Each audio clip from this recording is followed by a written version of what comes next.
Hello everyone, welcome back to my channel. Thanks so much for joining me. In today's video, I will be continuing on with making my 2025 wardrobe. I want to specify that this isn't just for clothes that I'll only wear in 2025. Basically, what that means is, as of 2025, I'm having to essentially either rebuy or remake my entire wardrobe because last year I got really sick and I lost almost 40 kilos in a very short period of time, and now none of the clothing that I've had probably for like the last decade, I guess, fit me anymore. And although the last year has been really stressful, I've found the silver lining, which is I can put all my skills to the test and remake my own wardrobe. So with all of that out of the way, let's get right into it and start making myself a nice summer dress. My design for this dress is a loose-fitted, floor-length maxi dress with a gathered skirt, and I'll also be adding these embroidered daisies to the hem just as a little embellishment. I'm going to make spaghetti tie-up straps so I can have some cute bows, and I'm also going to do a 1 centimeter turn-on-turn hem. For the fabric, I am using a pastel blue rayon cotton blend because it is super soft and is going to drape really nicely.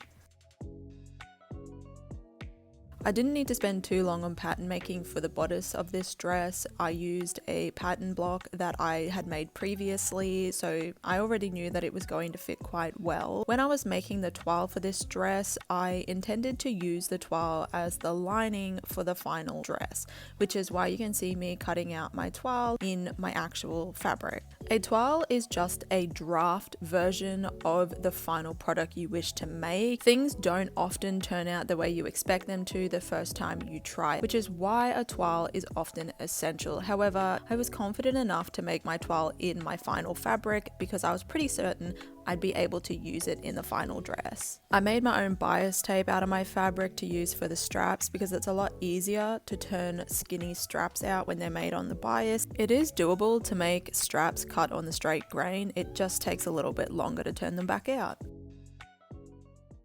Good morning. It is bright as fuck outside.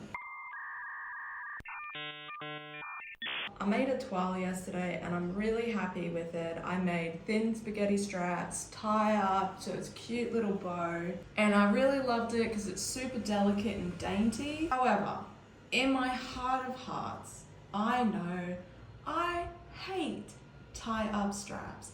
For me, they're just not very practical. I really struggle to, do this thingy and try and tie it up and then make sure the other one's even. I find that they're never tight enough or supportive enough. If I have a dress in my wardrobe that is very similar to the one with tie-up straps but it has adjustable straps, I will go for the adjustable strap dress every single time.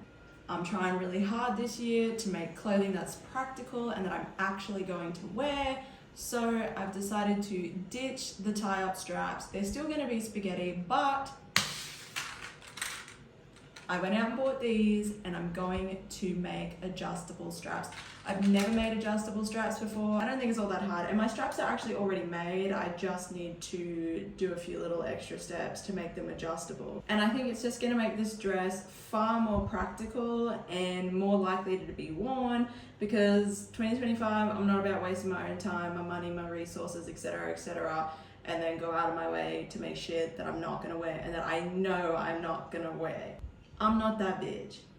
As much as I wanna be that bitch, I'm not that bitch. So I'm gonna make this dress for the bitch that I be, which is an adjustable strap bitch.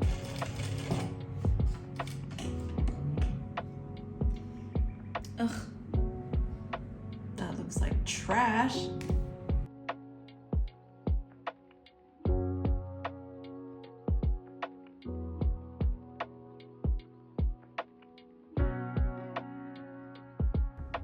Certainly not my best work. It's actually looking pretty shy. During my reflection on this dress and what I could improve on, I definitely think the straps are my number one choice on things to improve. I forgot that I had a domestic sewing machine which had a zipper foot on it, which meant if I had have used that, I could have done the stitching near the slider, which is this white thing here.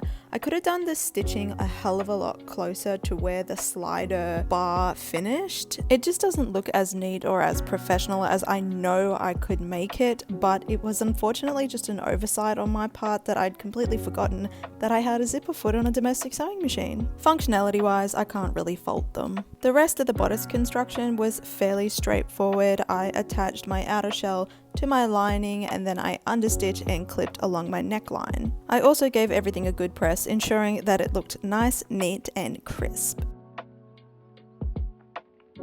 I didn't make any pattern pieces for the skirt because it was just going to be 2 gathered rectangles. It is the most simple way to make a gathered skirt, and I figured, why waste the paper? So I took my measurements that I needed and I just cut it out on my remaining fabric, then I sewed the side seams, overlocked, pressed, and then gathered everything.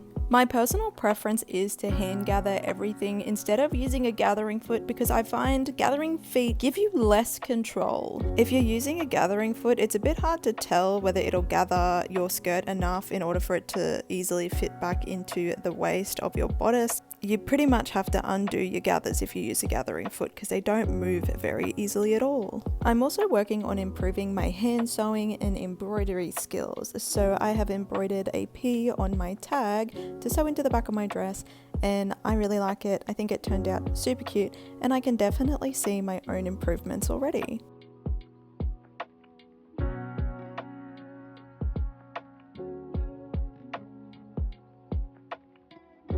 Once I attached my gathered skirt to the bodice and overlocked the waist seam, I moved on to hemming the dress. Traditionally, you are supposed to hem things on the floor, but I'm quite short so I can put my mannequin up on the desk. This also saves my back. Hemming can sometimes be quite time consuming and I really am getting old these days and I just don't have it in me anymore to subject my back to such tortures.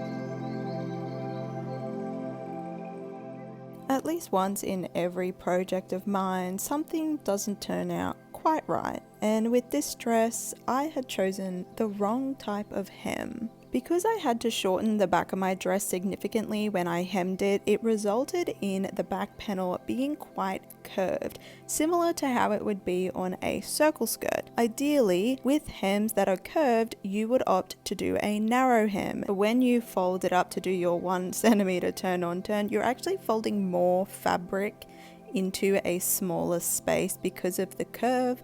That's the best I can explain it. So I unpicked my entire hem and redid it with a narrow hem. So it did result in the dress being slightly longer than initially anticipated, but it was absolutely the right choice.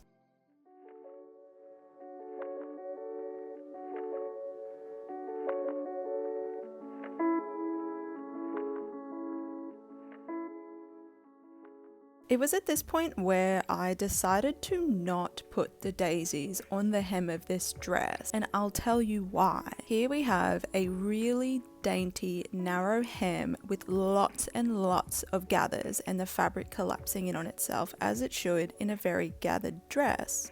Because of the softness and the drape of this fabric, it wasn't really able to hold the weight of the daisy embroidered patches. I pinned them on just to see how it would look, and I ultimately decided that they were getting lost in the gathers and it would have been a waste of the patches. I also had 24 of them, and they were going to go around the entire perimeter of the hem, and the weight of them is just making the fabric fold in on itself in the areas where the patches are. I could have left them on there to be a cute little surprise, but I really wanted them to be a feature of the dress, so I decided not to use them, and that means that this dress is officially finished.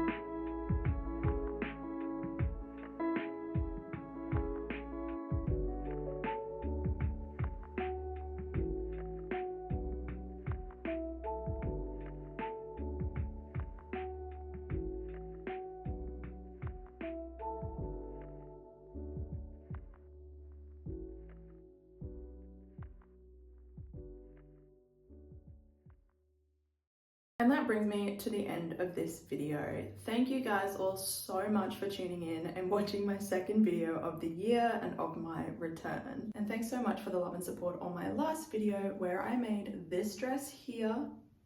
And so if you would like to watch that, feel free to click wherever I decide to put the little link to it. This dress didn't take me nearly as long to make, mostly because it's actually a really simple dress. And over the last few weeks, I have felt a lot better. I haven't experienced as many flare-ups, and I have just, all in all, been in much better spirits. So I had a really good time making this dress. I definitely think I will wear this dress a lot. There are a few things that I probably would have done a little better, mostly just being the strap. A zipper foot would have made it a lot better. I would have been able to get a lot closer to the slider. Another thing I also did, which I think I'm going to start incorporating into, I guess, my quality check, order of assembly, and process, I guess, just to ensure that the clothing that I am making will stand up to the test of time, a wash test. All that is once I finish making the dress, I throw it in the wash and I wash it as I would normally for clothing made in whatever fabric it is. When it's finished, I go and I check the integrity of all my seams and all my sewing just to make sure that it hasn't undone in the wash, and that I'm not going to just chuck it in my wardrobe and then put it on and then have a wardrobe malfunction when I'm like out and about, which probably is very unlikely because I don't really get out and about these days. The edges on the inside from where I've attached the skirt and the bodice, even though it's overlocked, it is quite frayed. So I guess that's pretty indicative of how easily this dress could fall apart, given that the fabric I've used is very prone to fraying. So I'm very glad that my overlocking was sufficient and it has kept all the little frayed bits tucked in nice and neat. All in all, I'm really happy with this dress. I absolutely love the way that it feels on my skin. It's very, very soft and light. The only other downside to using this fabric is that it does require a lot of ironing because it crinkles and creases really, really easily. Although I feel like I'm probably gonna treat this fabric like I would linen, which is wrinkles are just part of the aesthetic. You know, like you just look at this fabric and it wrinkles. It doesn't really make me feel any less love towards this dress, I guess, because I think it meets all of my personal criteria for a summer dress, which is light, breezy, easy to put on, wear, and is extremely comfortable. So I don't really care about the wrinkles. I've also already thought of another project to make using the sunflowers that I didn't use for this dress here. I'm very excited about it because I'm going to one-up myself and I'm going to make a fitted bodice. It feels easy enough when I'm making it for someone else, but when I make it for myself, I already know I'm going to struggle. So I look forward to that. It'll be a nice, exciting challenge, and I'm really trying to embrace focusing on quality over quantity and challenging myself to do the things that are going to take a little bit of extra time because I know that it'll be worth it in the end, and that the quality of the garment that I'm making is going to be a lot better, and it is going to have a much longer shelf life. So thanks again for tuning into this video, guys. I hope you've enjoyed it, and I will see you all next time.